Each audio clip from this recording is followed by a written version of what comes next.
Hello प्यारे बच्चों, स्वागत है फिर से आपका एक बार एस्पायर क्लासेस में। तो कल वाले लेक्चर में हमने देखा था कि स्ट्रिंग में टेंशन कैसे आता है। हमने स्प्रिंग फोर्स को डिस्कस किया और स्प्रिंग फोर्स में हमने अहम बात जो डिस्कस की वो ये कि जब भी एक स्प्रिंग को या तो एक्सपैंड किया जाता है या उसको दबाया जाता है तो उसके अंदर एक रेस्टोरिंग फोर्स डेवलप होता है जो कि बेसिकली टेंशन से ही आता है वो रेस्टोरिंग फोर्स। क्योंकि आप स्प्रिंग को खींचोगे तो उसमें एक रेस्टोरिंग फोर्स तो डेवलप हुआ, लेकिन हुआ किसके कारण? टेंशन के कारण। क्योंकि खिंचाव एक उसमें प्रोड्यूस होता है जो नेचुरल लेंथ पोजीशन को रेस्टोर करने की कोशिश करता है, उसको हमने डिस्कस किया। फिर हमने ये भी डिस्कस किया, कुछ न्यूमेरिकल्स हमने डिस्कस किए उसके चलते। तो फिर मैंने ये वाला सवाल आपको दिया था एज होमवर्क। इसमें आपको निकालना था T1, T2 और T3 की वैल्यू निकालनी थी और ये 10 kg का ब्लॉक था इक्विलिब्रियम में। अब देखो, अब अगर ये 10 kg का ब्लॉक इक्विलिब्रियम में है तो नीचे क्या लगेगा सर? नीचे लगेगा mg, और mg की वैल्यू कितनी होगी सर? 100 न्यूटन। अब ये वाले पॉइंट पे देखो, ये वाली स्ट्रिंग कनेक्टेड है तो ये T1 किधर लगेगा भाई? अलोंग द स्ट्रिंग लगता है तो ये T1 की वैल्यू 10 kg ब्लॉक पे T1 ऊपर लगा और mg नीचे लगा। तो इक्विलिब्रियम में रहने के लिए T1 की वैल्यू किसके बराबर होनी चाहिए? mg के बराबर, और mg की वैल्यू हमारे पास है 100 न्यूटन। अब इस वाले पॉइंट को देखो, ये वाला पॉइंट तीन स्ट्रिंग से कनेक्टेड है, एक तो ये, दूसरी ये और तीसरी ये। अब देखो, ये मैं अलग से बनाता हूं, ये एक स्ट्रिंग होगी, ये दूसरी और ये तीसरी। अब इस बीच वाले पॉइंट को देखो, ये बीच वाला पॉइंट, इस बीच वाले पॉइंट पे कितने सारे फोर्सेस लगे सर? तीन फोर्सेस लगे इस पे। एक तो भाई ये T1 लगेगा इस पॉइंट पे, अलोंग द स्ट्रिंग लगता है तो ये T1।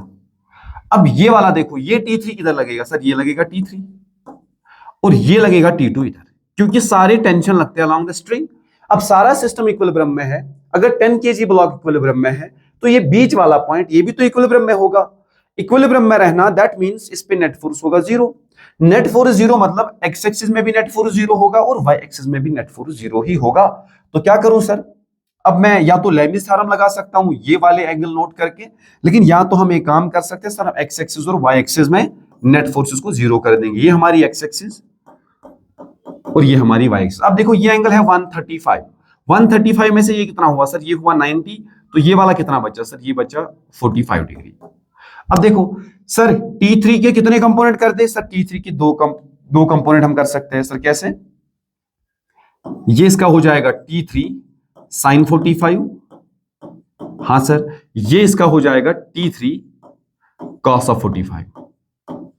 अब देखो, इस वाले पॉइंट पे कितने फोर्सेस लगे? एक लगा इधर T2, हाँ जी सर, और एक लगा इधर T3 sin 45। T1 लगा नीचे, और T1 की वैल्यू है 100 न्यूटन। हाँ जी सर, वो 100 न्यूटन है। और एक फोर्स लगा, वो लगा T3 cos 45। अब क्या कर सकते हैं सर? अब अगर सिस्टम को इक्विलिब्रियम में रहना है तो ये पॉइंट भी इक्विलिब्रियम में है, तो कहने का मतलब जो एक्स एक्सिस में फोर्स लगे उनका नेट जीरो होना चाहिए, और जो वाई एक्सिस में फोर्स लगे उनका नेट भी जीरो होना चाहिए। तो एक्स एक्सिस में क्या लिख सकता हूं? एक्स एक्सिस में मैं लिख सकता हूं sir T2 is equal to T3 sine of 45 कितना होता है? 1/√2। तो ऐसे 1/√2। वाई एक्सिस में देखो सर, वाई एक्सिस में हम लिख सकते हैं T3 cos 45 होता है 1/√2 इज इक्वल टू है किसके बराबर सर? 100 न्यूटन। तो T3 की वैल्यू आई सर 100√2 न्यूटन। ये सर, ये T3 की वैल्यू आई। अब यहां पे देखो, T2 की वैल्यू जो है सर, T2 की वैल्यू है T3/√2, तो 100√2/√2। तो यहां जो हमें T2 की वैल्यू निकल आई वो है 100 न्यूटन। तो ये ऐसे। तो इस सवाल में आपको क्या करना है, अगर तीन स्ट्रिंग्स है, एक टेंशन इस पॉइंट पे देखोगे तो ये वाला टेंशन इधर लगा, इस पॉइंट पे, इस पे इधर लगा, और इस वाले स्ट्रिंग में अगर देखा जाए तो इधर लगा। अब ब्लॉक पे देखो, इस पे भी लगेगा ना लंबा स्ट्रिंग, इस पे भी नेट फोर्स जीरो कर दिया, इधर भी नेट फोर्स जीरो कर दिया। और एक चीज, अगर आपका फोर्स ना तो एक्स, जैसे कि देखो ये तो वाई एक्सिस में है, ये तो एक्स एक्सिस में है, तो इनको तोड़ने की जरूरत है नहीं। अब ये वाला फोर्स जो T3 आएगा, ये तो ना एक्स में है ना वाई में है, तो कुल्हाड़ी उठाकर इसके दो कंपोनेंट कर दो, एक इसका एक्स पे गिरेगा, दूसरा वाई पे गिरेगा, फिर नेट फोर्सेस को जीरो के बराबर कर दो। ठीक है ना?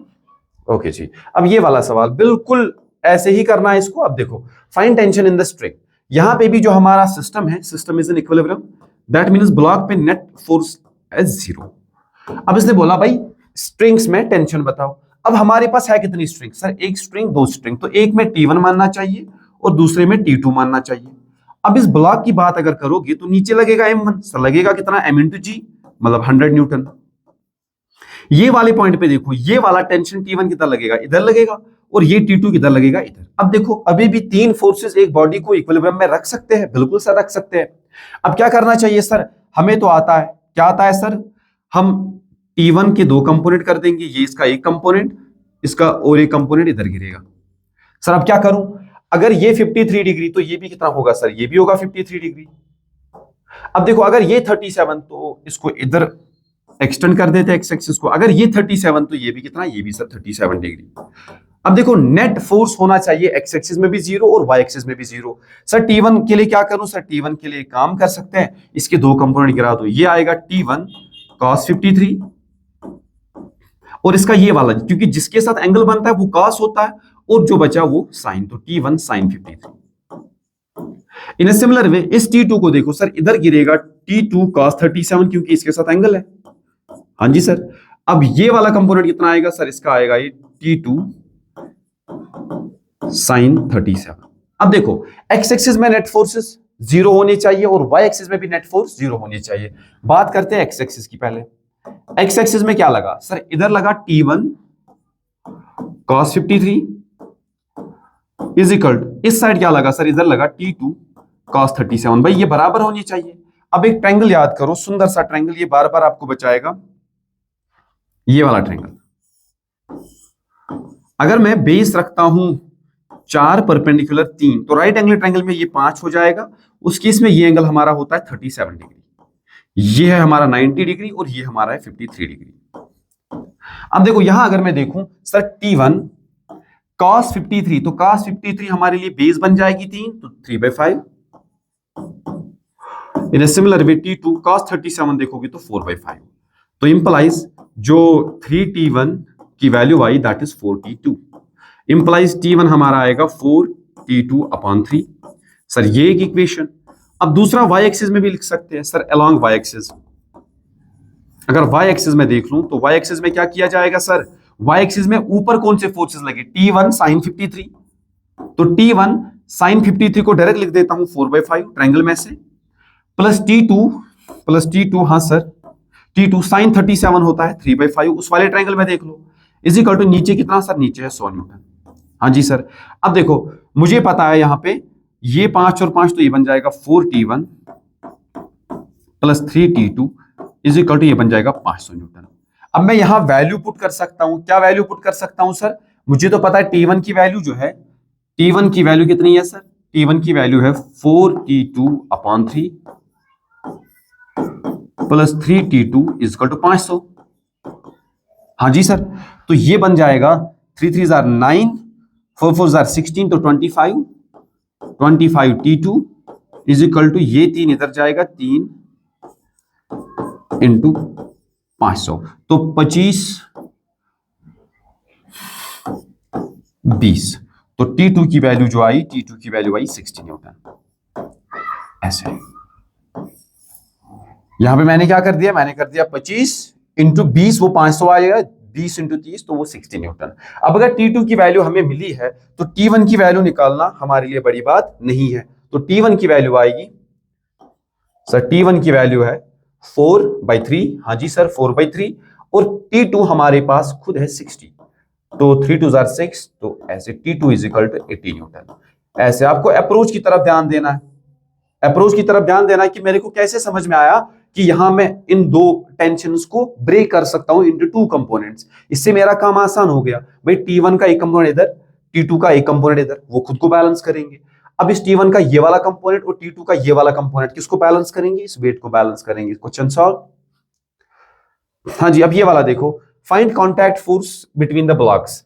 ऐसे हमने दो ब्लॉक्स ले लिए, ऐसे वो जहां पे कांटेक्ट कर रहे हैं ना, वहां वो 37 डिग्री एंगल बनाते हैं हॉरिजॉन्टल के साथ। अब हमने इस वाले ब्लॉक को दबाया इधर 60 न्यूटन से। अब सीधी सी बात है, यहां दीवार जो है फिक्स है, अब ये दीवार तो चल नहीं सकती, तो ये हमारा सिस्टम जो होगा ये होगा इक्विलिब्रियम में। हाँ जी सर इक्विलिब्रियम तो है। अब इसने पूछा इनके बीच बताओ ये कांटेक्ट फोर्स कितना आएगा। कांटेक्ट फोर्स मतलब ये नॉर्मल रिएक्शन की बात कर रहा है। अगर ये आपसे पूछ रहा है कांटेक्ट फोर्स, तो कहने का मतलब ये आपसे पूछ रहा है नॉर्मल रिएक्शन। तो नॉर्मल रिएक्शन के लिए क्या करूं सर, किसी भी एक ब्लॉक है पीडी बनाओ। हाँ जी सर बना सकते हैं। अब मैं मान लेता हूं, चलो इस वाले ब्लॉक की हम बात करते हैं, इस वाले ब्लॉक की, तो इसको कांटेक्ट है इधर, देखो भाई इसको इधर कांटेक्ट है, इधर तो इसका कांटेक्ट है, हाँ जी सर है। अब कांटेक्ट पे देखो नॉर्मल रिएक्शन लगता है, और नॉर्मल रिएक्शन कैसे लगता है भाई, कांटेक्ट के परपेंडिकुलर लगता है। तो मैं इस वाले का एफबीडी बनाता हूं, इस ब्लॉक का, तो यहां इसको कांटेक्ट है, बिल्कुल सर कांटेक्ट है।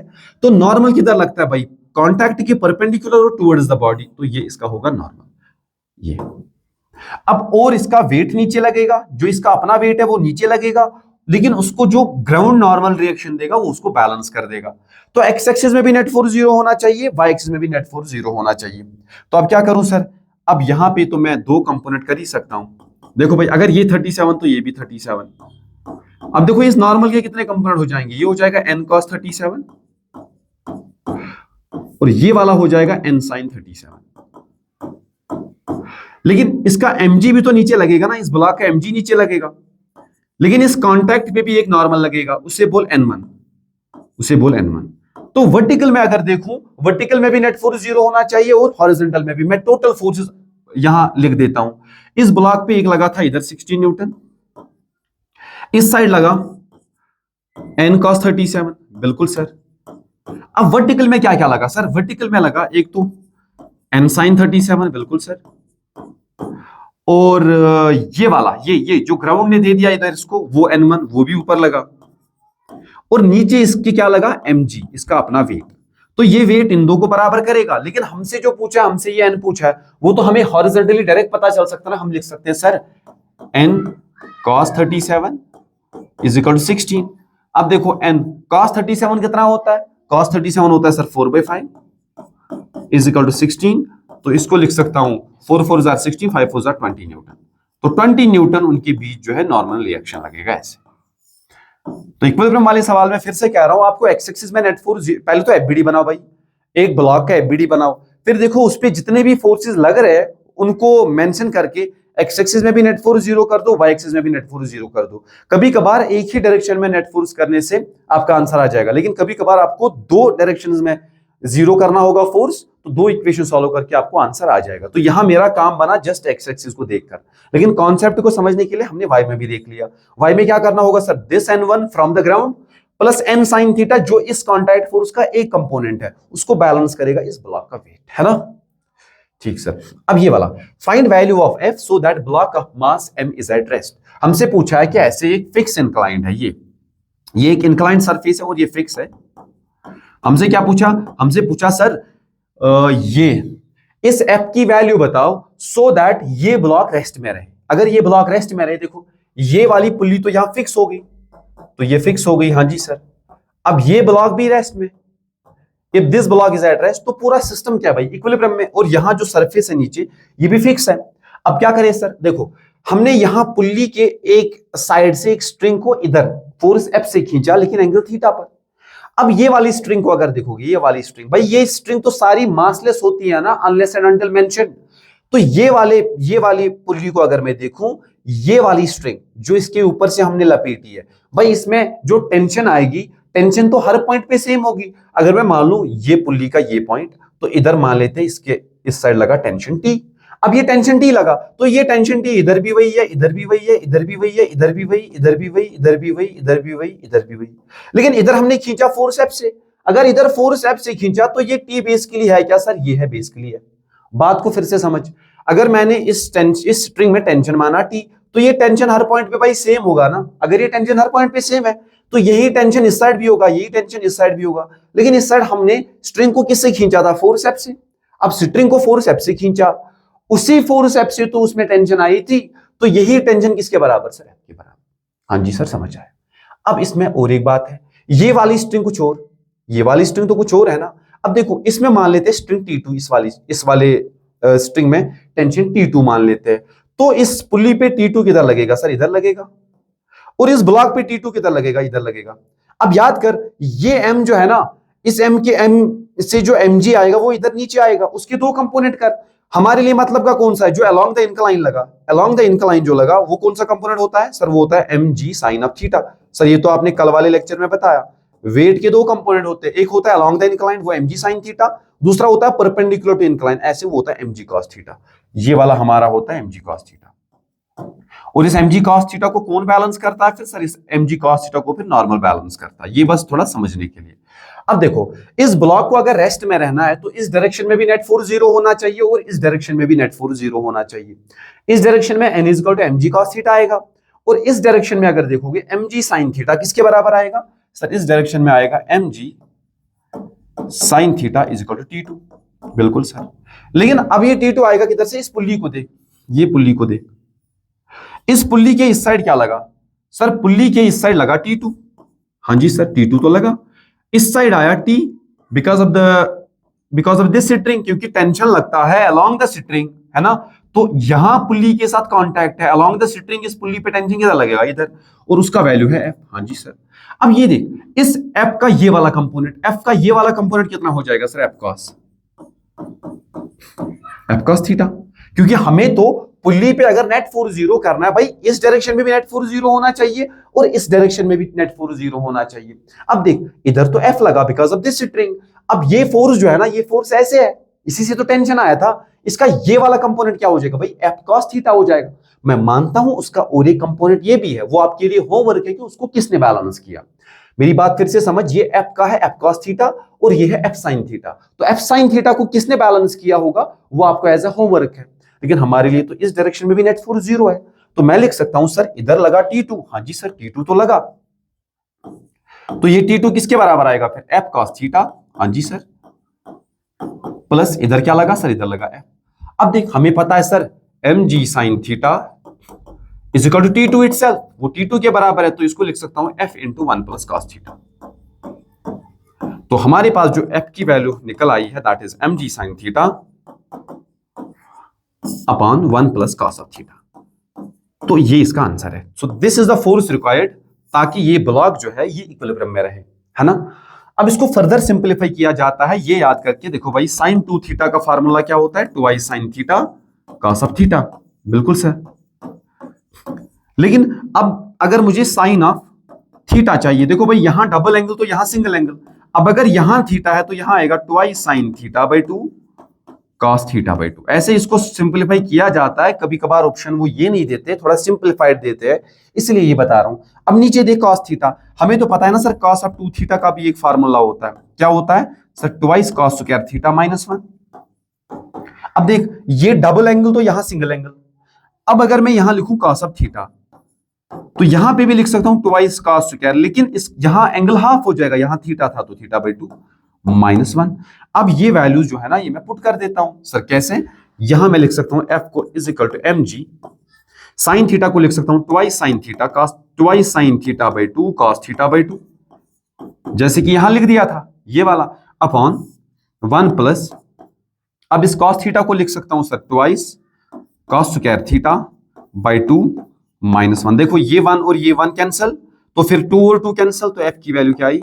f की वैल्यू आएगी mg, यहां cos स्क्वायर थीटा, यहां cos थीटा बाई 2, तो ये cos थीटा बाई 2 और cos स्क्वायर थीटा बाई 2, तो यहां बचेगा finally sin theta by 2 upon cos theta by 2। हाँ जी सर।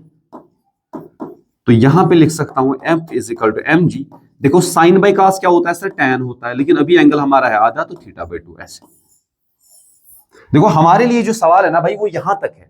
हमने एक बारी इस ब्लॉक पे नेट फोर्स 0 कर दिया और एक बारी इस पुल्ली पे नेट फोर्स 0 कर दिया, क्योंकि हम एक्स एक्सिस इंक्लाइंड पे इधर की तरफ लेते हैं, तो इसमें नेट फोर्स 0 कर दिया, और दूसरा कहां ले लेते हैं सर? ऐसे ले लेते हैं। ठीक है ना? ओके जी। अब ये वाला सिस्टम देखो, दिखने में खतरनाक लेकिन ये बिल्कुल लूज सा सवाल है। Find F if system is at rest. तो आपको फोर्स की वैल्यू बतानी है अगर ये सिस्टम रुका हुआ है तो, मतलब रेस्ट में है तो। अब समझ, आपने स्ट्रिंग को जब खींचा, स्ट्रिंग को खींचा तो इसी फोर्स से टेंशन आया, और सारी स्ट्रिंग्स जो है ये है मासलेस। अगर ये मासलेस है तो इस वाली स्ट्रिंग में टेंशन कांस्टेंट, इस वाली स्ट्रिंग में भी टेंशन कांस्टेंट, इसमें भी स्ट्रिंग, इसमें भी कांस्टेंट, इसमें भी कांस्टेंट। और टेंशन कैसे लगता है सर? हमेशा लगता है एक बॉडी पे स्ट्रिंग की तरफ। अब समझ, अब अगर ये फोर्स है F, तो इसमें अगर टेंशन देखिएगा ना वही F इक्वल टू T होगा। इस वाली स्ट्रिंग में आपने खींचा इसको, अब डायरेक्टली रस्सी पकड़ के आपने खींचा, अब ब्लॉक से थोड़ी खींच रहे हो, आपने डायरेक्ट रस्सी पकड़ी तो रस्सी को नीचे खींचा, ऐसे कुछ जब खींचा तो क्या होगा? आपने जब इसको खींचा तो इस रस्सी में खिंचाव आया, वो खिंचाव किसके बराबर है? डिट्टो जो हमारा एक्सटर्नल फोर्स है ना? ठीक, तो ये T। अब देखो इस स्ट्रिंग पे हर जगह ये टेंशन सेम है, तो ये होगा F। बिल्कुल सर, क्योंकि टी ही एफ के बराबर है। लेकिन यहां इसमें देख, इस पुल्ली में देखेगा तो इधर लगेगा नीचे एफ, इधर लगेगा नीचे एफ, एफ और एफ, क्योंकि देखो यहां इस पुल्ली के जो 2 पॉइंट्स है वो स्ट्रिंग के साथ इधर कांटेक्ट में है, तो इधर भी लगेगा टी, इधर भी लगेगा टी, तो टोटल कितना हुआ 2t। तो ऊपर कितना लगेगा फिर इस स्ट्रिंग में भी लगेगा 2t, लेकिन 2t की वैल्यू क्या है, t तो f के बराबर है, तो 2f। In a similar way तो यहां पे क्या लिखेगा सर, यहां पे लिखूं ये 2f, तो इधर लगेगा 2f, इसके इधर भी लगेगा 2f।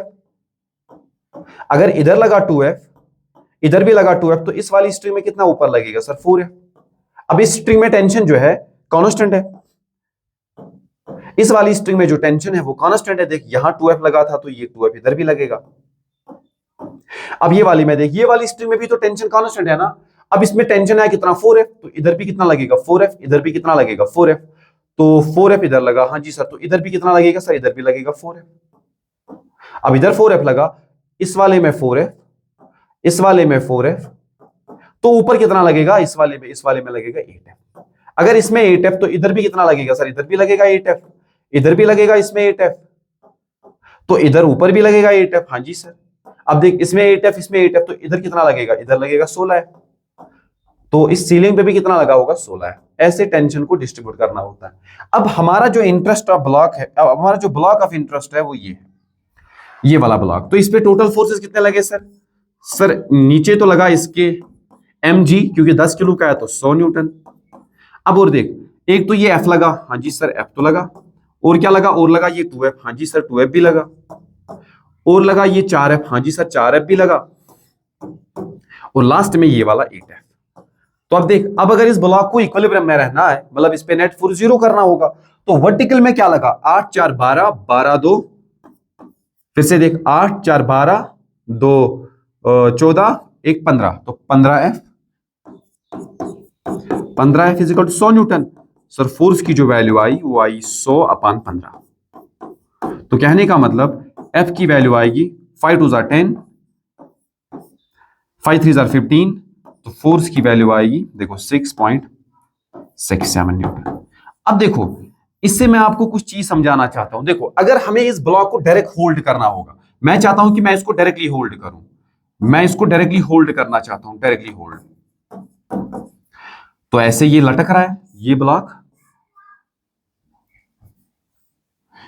मैं चाहता हूं सर मैं इस ब्लॉक को डायरेक्टली होल्ड करूं, तो क्या करें, देख भाई इसका वेट कितना है सर, इसका वेट है 100 न्यूटन। अगर मैं डायरेक्ट स्ट्रिंग से इसको होल्ड करना चाहता हूं ऐसे, तो मुझे ऊपर की तरफ कितना फोर्स देना पड़ेगा भाई। मैंने यहां स्ट्रिंग से इसको डायरेक्टली होल्ड किया ऐसे, इस स्ट्रिंग को इस ब्लॉक के साथ बांधा। अब अगर मुझे इसको होल्ड करना है तो मुझे जो फोर्स चाहिए वो कम से कम कितना चाहिए 100 न्यूटन। तो मैं स्ट्रिंग पे लगाऊंगा, लेकिन स्ट्रिंग उल्टा टेंशन के फॉर्म में लगाएगी इस ब्लॉक पर, तो इस पे आएगा ऐसे टेंशन, लेकिन यही टी एफ के बराबर होगा। तो कितना फोर्स की दरकार है हमें 100 न्यूटन की। अब देख जब मैंने बहुत सारी पुल्लीज ले ली, 1 2 3 4 पुल्ली ले ली, तो ऐसे स्ट्रिंग्स को पास ऑन कराया। अब देख अब फोर्स की नीड क्या है, अभी फोर्स की नीड है 6.67। अगर मैं इसको डायरेक्टली होल्ड करना चाहता हूं, ऐसे इसको बांध दिया ब्लॉक को रस्सी से और ऐसे इसको होल्ड करके रखा हूं, तब फोर्स की नीड कितनी है भाई, तब फोर्स है 100 न्यूटन। अब देख अब जब मैंने 1 2 3 4 पुल्लीज ले ली, तो फोर्स का रिक्वायरमेंट कितना आया 6.67। तो कहीं ना कहीं हमारा एफर्ट कम होता है, ये पुल्ली ब्लॉक सिस्टम लगा के हमारा एफर्ट कम होता है सेम ब्लॉक को उठाने में या उसको रेस्ट में रखने में। या ऐसा आपने देखा होगा कि जब बड़ी बिल्डिंग्स को पेंट किया जाता है तो वो खिड़की से थोड़ा बाहर निकलता है और नीचे जिस वुडन प्लेट पे वो बैठता है वो एक पुल्ली का यूज करता है, उसके ऊपर से तार लपेट देता है और उसका एक साइड अपने हाथ में रख के कभी थोड़ा ऊपर कभी थोड़ा नीचे, तो उसको आसान हो जाता है, उससे जो एफर्ट है वो कम हो जाता है, तो इसलिए इसका इस्तेमाल में लिया जाता है। अब देखो इसमें सवाल है find expansion in both springs, हमें बताना है कि दोनों स्प्रिंग्स में एक्सपेंशन बताओ। अब इधर देख हमने यहां स्प्रिंग को खींचा ऐसे दो फोर्सेस से, ठीक है ना, लेकिन यहां इस स्प्रिंग को फिक्स कर दिया एक एंड के साथ और दूसरे एंड से इसको एक्सपेंड किया जा रहा है फोर्सेप्स से। दोनों केसेस में एक्सपेंशन आपको बताना कि एक्सपेंशन सेम आएगा कि एक्सपेंशन अलग आएगा।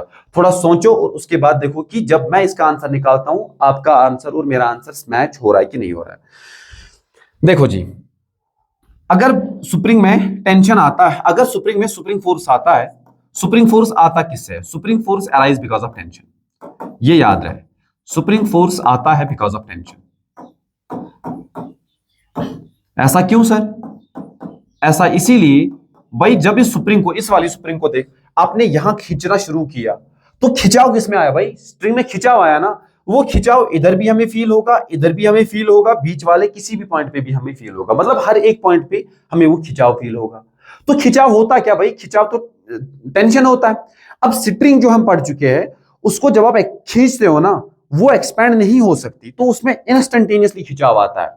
लेकिन इसमें जो खिंचाव आता है वो धीरे धीरे आता है, धीरे धीरे आता है। देखो अभी स्प्रिंग में कोई एक्सपेंशन नहीं है, आप इसको थोड़ा सा खींचोगे, जितना खींचोगे उसी के हिसाब से तो खिंचाव आता है। तो इसमें भी जो स्प्रिंग फोर्स आया वो आया बिकॉज ऑफ टेंशन। तो चाहे स्ट्रिंग हो या स्प्रिंग हो, तो इनमें जो टेंशन है ना, जो स्प्रिंग में टेंशन है वो आता इसीलिए क्योंकि उसमें सॉरी, मैंने बोला कि अगर इसको आप खींचोगे, आपने इसको स्प्रिंग को खींचा, अब इसमें स्प्रिंग फोर्स आया, वो किससे आया? वो आया बिकॉज ऑफ टेंशन। अब स्ट्रिंग में भी टेंशन आता है लेकिन वो इंस्टेंटेनियस होता है, आपने एकदम से उसको खींचा तो उसी समय उसमें टेंशन आया। तो ये चीज आपको दिमाग में बिठा के रखनी है। और जो हमारी स्प्रिंग होगी सर, हमारी स्प्रिंग होती है मासलेस। जो भी स्प्रिंग के साथ हम डील करेंगे, स्प्रिंग होगी हमारी मासलेस। अब देख, अब अगर मासलेस स्प्रिंग है तो मैं ये कह सकता हूं ना, इस पॉइंट पे, इस पॉइंट पे, इस पॉइंट पे, इस पॉइंट पे, इस पॉइंट पे, इस पॉइंट पे, हर पॉइंट पे टेंशन सेम होगी क्योंकि मासलेस है। अब अगर टेंशन सेम होगी, दैट मींस स्प्रिंग फोर्स भी हर पॉइंट पे सेम ही होगा। अब देखो, इसको जब हम खींचेंगे, ऐसे खींचेंगे, तो इसको ऐसे खींचा, ऐसे खींचा, ऐसे खींचा, ऐसे खींचा, तो होगा क्या? इस स्प्रिंग में क्या आने लगेगा भाई? एक्सपेंशन। इसमें एक्सपेंशन आने लगेगा, तो जब थोड़ा सा ये एक्सपेंड हो जाएगी तो स्प्रिंग फोर्स इधर की तरफ लगेगा, क्योंकि स्प्रिंग फोर्स यही चाहेगा कि ये जो है नेचुरल लेंथ पोजीशन में वापस आ जाए। तो अब देख, इनिशियली ये स्प्रिंग ऐसे थी, अब कुछ टाइम बाद क्या हुआ? कुछ टाइम बाद हुआ यू, यू, ऐसे, ऐसे और ऐसे। अब देख, इस साइड मान लेते कि एक्सपेंशन आया, इस साइड आया एक्सपेंशन एक्स, इसे बोला x1। इस साइड कितना आया होगा सर? इस साइड भी आया होगा, इस साइड आया होगा लेट्स सपोज x2। और हमने जबकि सेम फोर्स से खींचा था भाई, हमने सेम फोर्स से खींचा था, तो हम ये कह सकते हैं सर x1 की वैल्यू और x2 की वैल्यू बराबर होगी। हाँ जी सर, बराबर होगी। अब यहां पे देखने वाली बात है, यहां पे अब मान लें कि स्प्रिंग जो है ये इक्विलिब्रियम में है, नेट फोर्स पूरा जीरो हो गया, अब इससे और हम इसको एक्सपैंड नहीं कर सकते, तो इस वाले पॉइंट पे स्प्रिंग फोर्स किधर लगेगा भाई? स्प्रिंग फोर्स इधर लगेगा, Fs।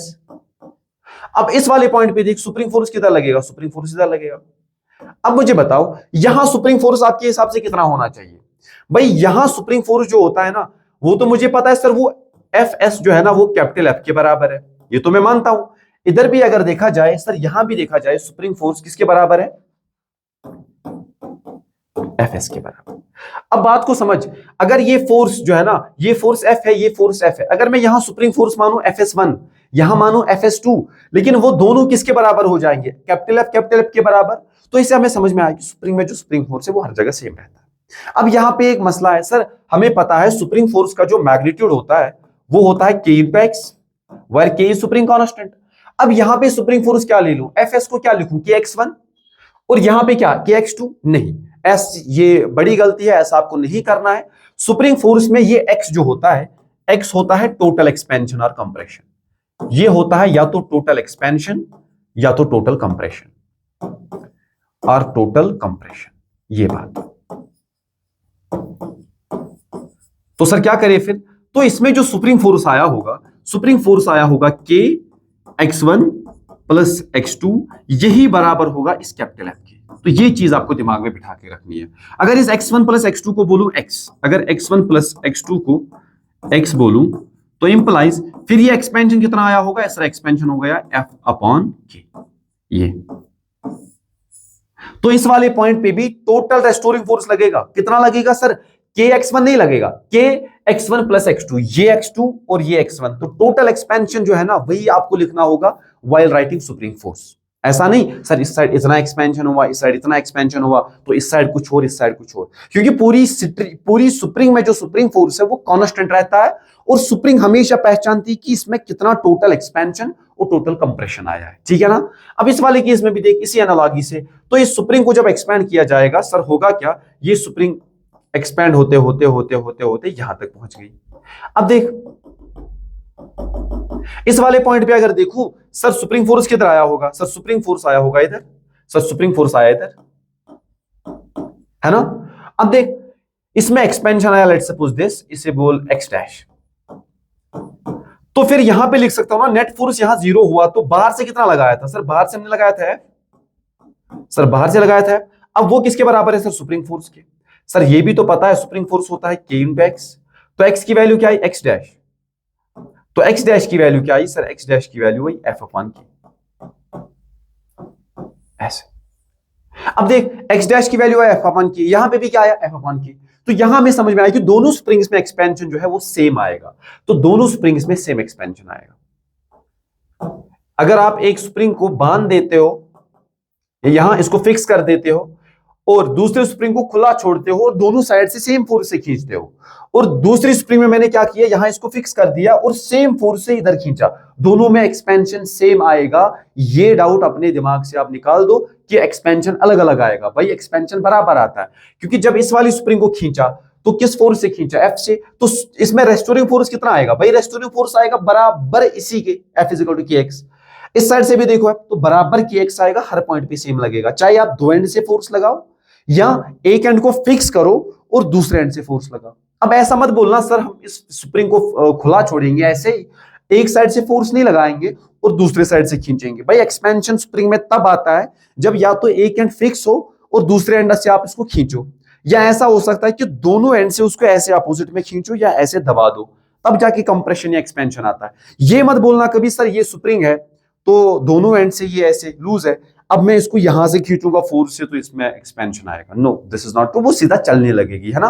तो इसीलिए चाहे ऐसे हो स्प्रिंग चाहे ऐसे हो स्प्रिंग, दोनों में एक्सपेंशन क्या आएगा भाई, सेम आएगा।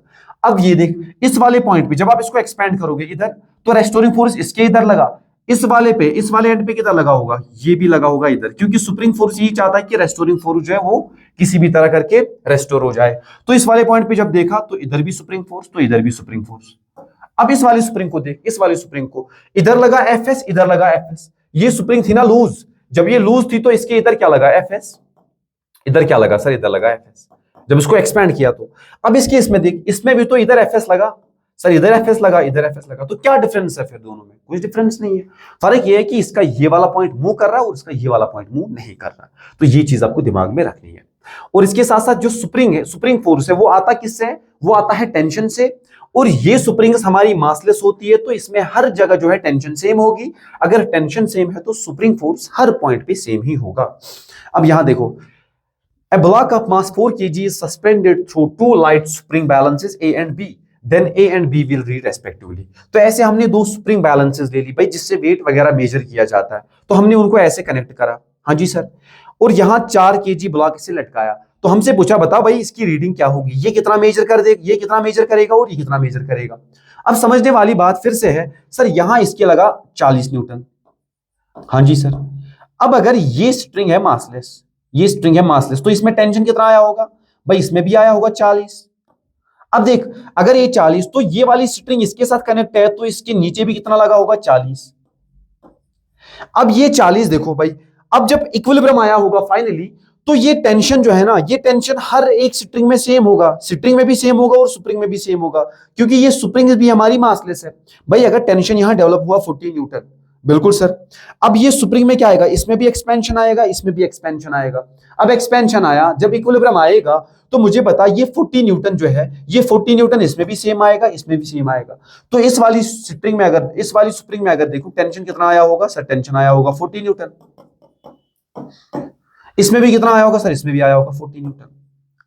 ऐसे भी समझ सर, अगर यहां 40, अगर यहां पे इसको पूरा मान के चलूं, इसको पूरा मान के चलूं, अब इन स्प्रिंग्स का तो मास नहीं है और ये स्ट्रिंग्स का भी तो मास नहीं है, तो फिर यहां कितना लगा होगा टोटल, ऊपर लगा होगा 40, तो ये 40 न्यूटन आपने यहां दे दिया और ये 40 न्यूटन डायरेक्टली आपने यहां भी पाया, क्योंकि इन स्प्रिंग्स में मास नहीं था, इन स्प्रिंग्स का कोई मास नहीं था।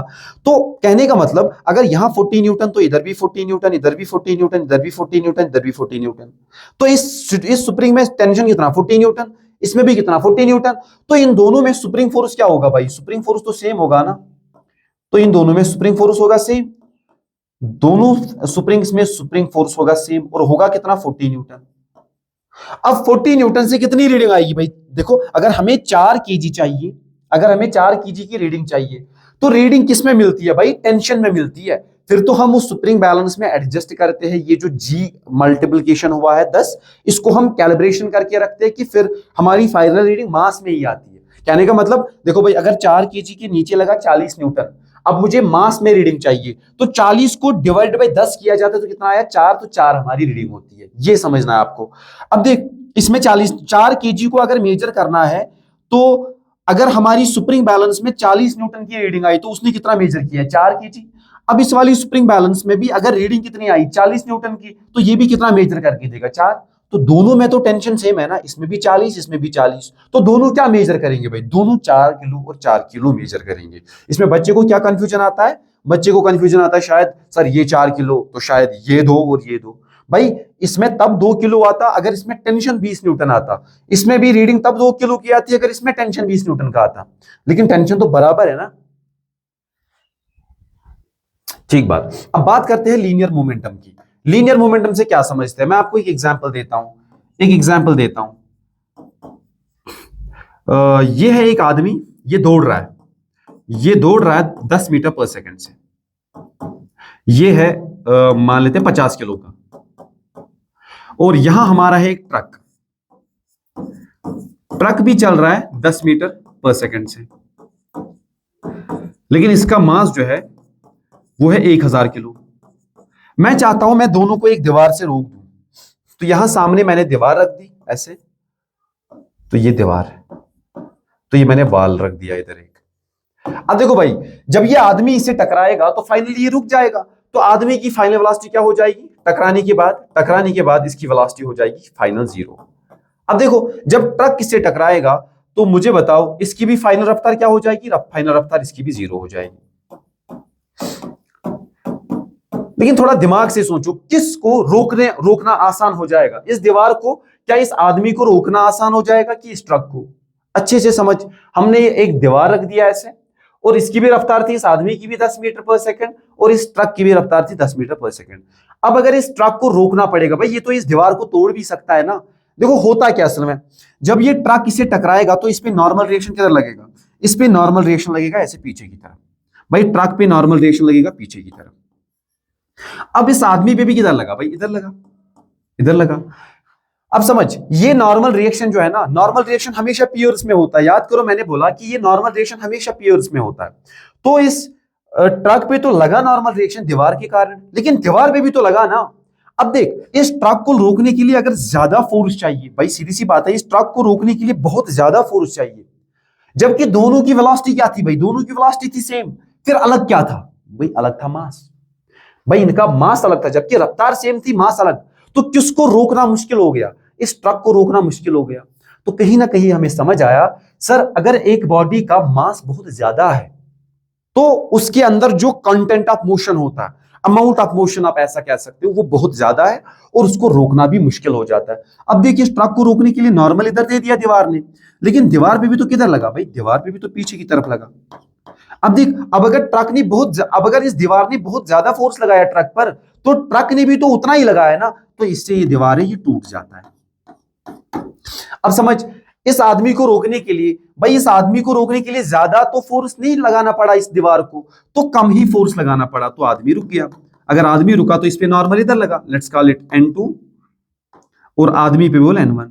अब आदमी पे लगाया गया N1, तो आदमी भी तो इस पे लगाएगा ना, क्योंकि नॉर्मल रिएक्शन हमेशा पियर्स में एग्जिस्ट करता है। आदमी पे लगाया गया, आदमी उल्टा किस पे लगाया, दीवार पे, तो दीवार पे इधर लगा और परपेंडिकुलर टू कांटेक्ट।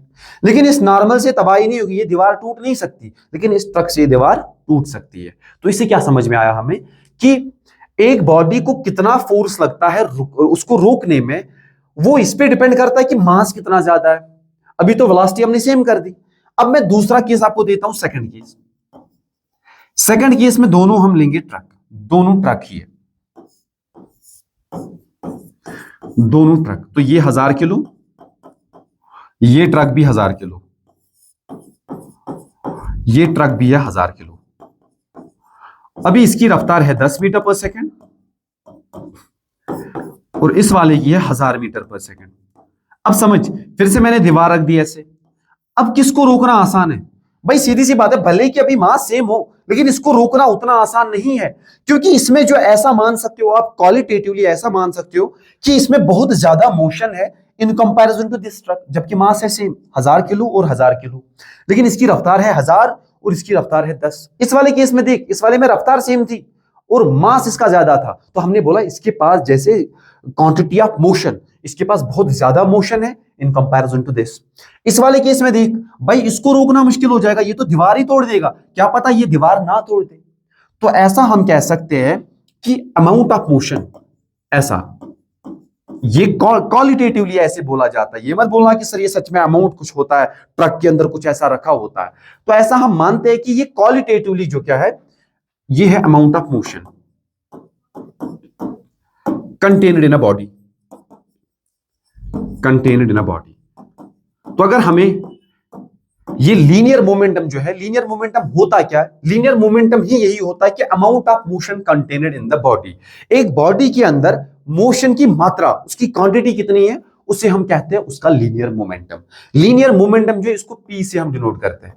अब खुद बोलेगा, लीनियर मोमेंटम का फैसला क्या सिर्फ मास करेगा कि सिर्फ वेलोसिटी की? दोनों भाई, दोनों भाई। जब मास ज्यादा हुआ तब भी मोशन ज्यादा, उसको रोकने में मुश्किल, और जब वेलोसिटी बहुत ज्यादा तब भी हमें प्रॉब्लम। भाई मास भी ज्यादा और वेलोसिटी भी ज्यादा, तब सोच, तब तो उसके अंदर जो क्वांटिटी ऑफ मोशन है वो तो बहुत ज्यादा हो जाएगा ना। तो इसीलिए हमने लीनियर मोमेंटम को कैसे डिफाइन किया? हमने बोला ये लीनियर मोमेंटम अगर क्वालिटेटिवली देखा जाए तो ये है measure of motion contained in the body. एक बॉडी के अंदर मोशन की क्वांटिटी कितनी है, लेकिन अब हम इसको मेजर करना चाहते हैं।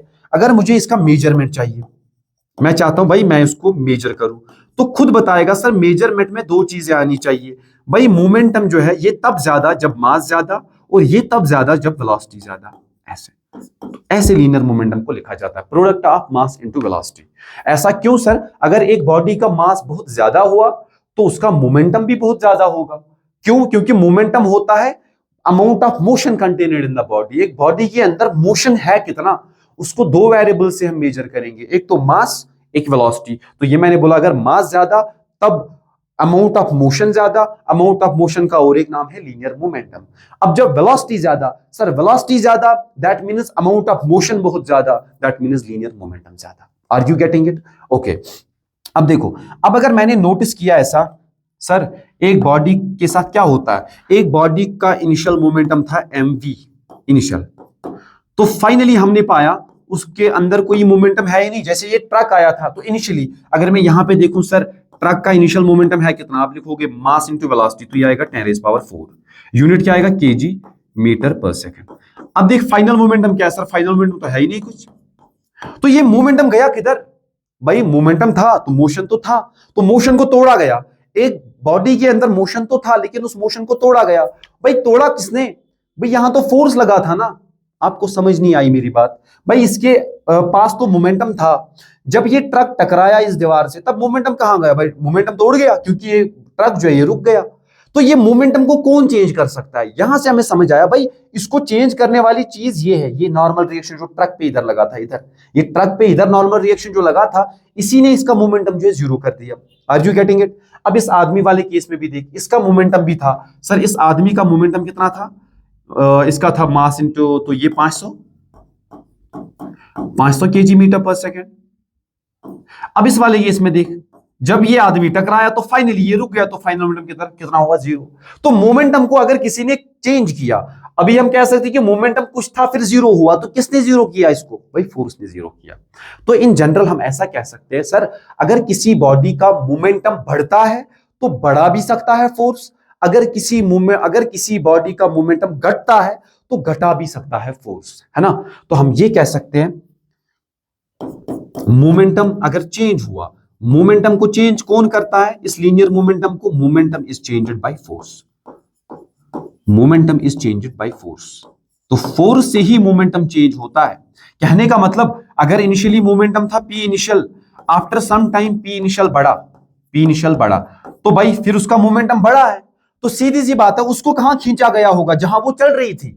इधर फिर से समझ भाई, मोमेंटम को लिखा जाता है मास इनटू वेलोसिटी, तो मोमेंटम किस डायरेक्शन में होता है, वेलोसिटी की डायरेक्शन में। तो हम ये कह सकते हैं ना, momentum and velocity are in same direction, ये सेम डायरेक्शन में होते हैं, क्योंकि मोमेंटम एक वेक्टर क्वांटिटी है। क्यों सर? ऐसा इसीलिए क्योंकि इसके साथ में वेलोसिटी आ गई। भाई जिस डायरेक्शन में अपनी वेलोसिटी होगी उसी डायरेक्शन में अपना मोमेंटम। अब देख, अगर एक बॉडी का मोमेंटम है पी इनिशियल, कुछ टाइम बाद हमने पाया भाई उसका मोमेंटम बढ़ा, तो ये मान कि ये कोई गाड़ी, उसका इनिशियल मोमेंटम था पी इनिशियल, कुछ टाइम बाद हमने उसका जो मोमेंटम है वो बहुत ज्यादा पाया, किससे? इनिशियल मोमेंटम से। तो मुझे बता, मोमेंटम को कौन चेंज कर सकता है? सर मोमेंटम को फोर्स चेंज कर सकता है, तो इस पे फोर्स किधर लगा होगा? फोर्स लगा होगा इधर, ऐसे। अब और एक केस देख, अब अगर ये एक बॉडी है, इसकी रफ्तार मान लेते हैं ऐसे है 10 मीटर पर सेकेंड, मैं मान लेता हूं आफ्टर 1 सेकेंड, 1 सेकेंड बाद क्या हुआ, हमने इसकी रफ्तार पाई 5 मीटर पर सेकेंड। तो ये है टॉय कार मतलब ऐसे खिलौना। अब देख इनिशियल मोमेंटम क्या है इसका? सर इनिशियल मोमेंटम इसका 10 मास इंटू वेलोसिटी, तो मास है 1 तो 10 केजी मीटर पर सेकेंड। अब कुछ टाइम बाद, 1 सेकेंड बाद इसका मोमेंटम कितना हुआ?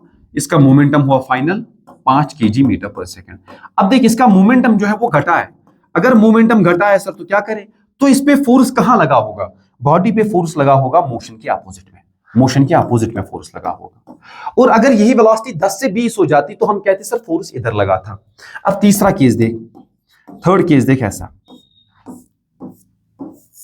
ऐसा मान कि इसकी रफ्तार थी 10 मीटर पर सेकेंड, हाँ जी सर, और ये है 1 किलो, और कुछ टाइम बाद हमने क्या पाया? सर हमने पाया इसकी वेलोसिटी अभी भी 10 मीटर पर सेकेंड है, तो मान लेते कि इसकी वेलोसिटी थी यूनिफॉर्म।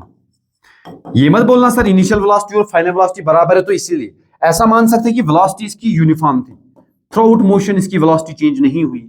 अब देख इनिशियल मोमेंटम है कितना? सर इनिशियल मोमेंटम है 10 केजी मीटर पर सेकेंड। अब फाइनल मोमेंटम है कितना? सर फाइनल मोमेंटम भी फिर से 10 केजी मीटर पर सेकेंड।